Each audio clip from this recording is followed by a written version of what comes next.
തരം താഴ്ത്തൽ നടപടികൾക്ക് പിന്നാലെ CPM നേതൃത്വത്തിനെ പരോക്ഷമായി വിമർശിച്ച് KTDC ചെയർമാൻ PK ശശിയുടെ പുതുവത്സരാശംസ. പിടിച്ചുപറിയും കൊള്ളയും നടത്തിയ പണം കൊണ്ട് പ്രസ്ഥാനത്തെ വെള്ള പുതപ്പിച്ചെന്ന കുറ്റപ്പെടുത്തൽ കൂടെ നിന്ന് ചതിച്ച് സുഖിക്കാമെന്ന് കരുതണ്ട എന്നും ഫേസ്ബുക്ക് പോസ്റ്റുണ്ട്. പോസ്റ്റ് വിവാദമായതോടെ ഈ വിമർശനം പാർട്ടിക്കെതിരെയല്ല എന്നും പാർട്ടി വിരുദ്ധ പ്രവർത്തനങ്ങൾ നടത്തുന്നവർക്ക് എതിരെയാണെന്നും വിശദീകരിച്ച് PK ശശി രംഗത്തെത്തി. ഇക്ബാൽ അർക്കിൽ വിവരങ്ങളുമായി.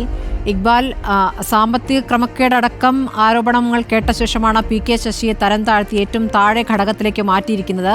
ഇപ്പോൾ ആര് പണം തട്ടിക്കുന്നു എന്നാണ് അദ്ദേഹത്തിന്റെ ഫേസ്ബുക്ക് പോസ്റ്റ്.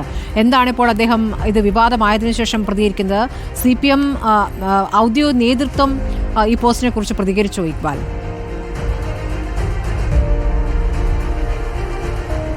സ്മൃതി, ജില്ലാ കമ്മിറ്റിയിൽ നിന്നും തുടർച്ചയായ നടപടികൾ നേരിട്ടിട്ടൊന്നും ആ സമയത്തൊന്നും പ്രതികരിക്കാതിരുന്ന PK ശശി ഇന്ന് പുതുവത്സര ആശംസകൾ നേർന്നുകൊണ്ട് ഫേസ്ബുക്കിൽ ഒരു പോസ്റ്റ് ഇടുകയായിരുന്നു.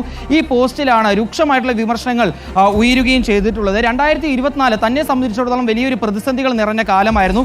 എന്നാൽ കുതികാല് വെട്ടിയും പെട്ടി താങ്ങിയുമെല്ലാം അതേപോലെ തന്നെ ചതിച്ചുമെല്ലാം പല ആളുകൾക്കും 2024 വളരെ സുന്ദരമായിട്ടുള്ള കാലമായിരുന്നു. എന്നാൽ 2025 അവരെ സംബന്ധിച്ചിടത്തോളം വലിയ സുന്ദരമായിട്ടുള്ള കാലമായിരിക്കില്ല. അവർക്കെല്ലാം ഇത്തവണ എല്ലാവർക്കും മോഹഭംഗത്തിന്റെ കാലമായിരിക്കും വരാനിരിക്കുന്നതെന്നാണ് PK ശശി ഫേസ്ബുക്ക് കുറിപ്പിലൂടെ പറയുകയും ചെയ്തത്. തുടർച്ചയായ നടപടികൾ വരുമ്പോൾ ജില്ലാ നേതൃത്വം മാത്രമായിരുന്നു PK ശശിക്കെതിരെ ഇത്തരത്തിലുള്ള നടപടികൾ സ്വീകരിച്ചിരുന്നത്. സംസ്ഥാന കമ്മിറ്റിയോ അല്ലെങ്കിൽ സംസ്ഥാന സെക്രട്ടേറിയറ്റോ ശശിക്കെതിരെ നടപടികൾ സ്വീകരിച്ചിരുന്നത്. അതുകൊണ്ട് തന്നെ പലരും ഇത് ജില്ലാ നേതൃത്വത്തിനെതിരായിട്ടുള്ള ശശിയുടെ ഒളിയമ്പാണ് എന്ന രീതിയിലുള്ള വ്യാഖ്യാനങ്ങൾ ഉയർന്നിരുന്നു. ആ സമയത്താണ് കൃത്യമായി ഈ ഒരു വിഷയത്തിൽ വിശദീകരണവുമായി PK ശശി തന്നെ രംഗത്തെത്തിയിട്ടുള്ളത്.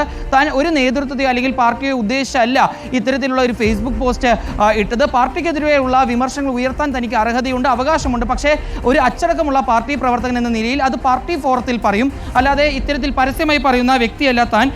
പാർട്ടിയെ മറയാക്കി അവിശുദ്ധമായ കാര്യങ്ങൾ ചെയ്യുന്നവർക്കെതിരെയാണ് അല്ലെങ്കിൽ പാർട്ടി വിരുദ്ധരായി പ്രവർത്തിക്കുന്ന ആളുകൾക്കെതിരെയാണ് താൻ ഇത്തരത്തിലൊരു ഫേസ്ബുക്ക് പോസ്റ്റ് ഇട്ടതെന്നാണ് ഇപ്പോൾ PK ശശി തന്നെ വ്യക്തമാക്കുകയും ചെയ്തിട്ടുള്ളത്. ഏതായാലും PK ശശിയുടെ ഈ ഒരു ഫേസ്ബുക്ക് പോസ്റ്റ് അത് വലിയ രീതിയിൽ ഇന്ന് രാവിലെ മുതൽ വിവാദമായിരിക്കുകയാണ്. ഇതുമായി ബന്ധപ്പെട്ട് ജില്ലാ നേതൃത്വം അല്ലെങ്കിൽ ജില്ലാ നേതൃത്വത്തിലെ നേതാക്കളോ കൃത്യമായി പ്രതികരിക്കാൻ തയ്യാറായിട്ടില്ലെങ്കിലും കീഴ്ഘടകങ്ങളിലുള്ള ആളുകൾ ഇത്തരത്തിൽ തന്നെ ഫേസ്ബുക്ക് പോസ്റ്റിലൂടെ PK ശശിക്ക് മറുപടി നൽകുന്ന ഒരു സാഹചര്യം ഇന്നുണ്ടായിട്ടുണ്ട്. സ്മൃതി, ശരി.